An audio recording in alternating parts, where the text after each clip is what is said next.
හිතන්නේ බලන්නේ නැතුව වැඩ කරන්නේ. උඹට මොලයක් කියලා දෙයක් නැද්ද? නැත්තම් මට වහල්කම් කරලා ඔහෙට දැන් ඇති වෙලාද? මට උත්තර දීපන් මිනිහෝ. නෑ වෝල්ඩමොට් උතුමාණනි. මං ඔබතුමාට අදහසක් විතරයි දුන්නේ.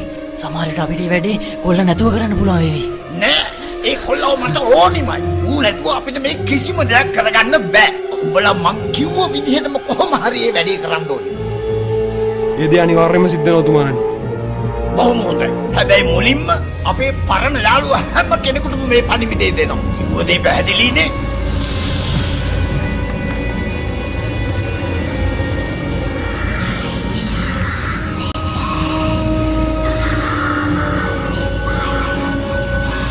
හැපින්න කියනවා වත්ත බලාගන්න ඉන්න නාකියා අපේ කතාව දොර පිටිපස්සේ නම් අහන් ඉන්නවා කියලා.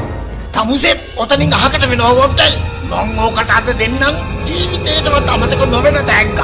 අවාද කඩාවුනා.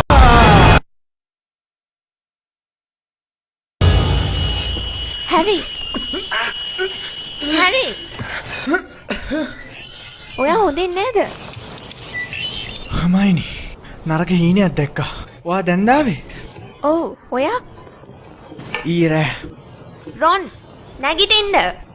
මොකද මේ ඉක්මන් කළා ලෑස්ති වෙන්නකෝ. පුදුම කම්මැලිකමක් තියෙන්නේ. ඉක්මනට එන්න. ආන් ඔයාගේ අම්මා කෑම ලෑස්ති කළා.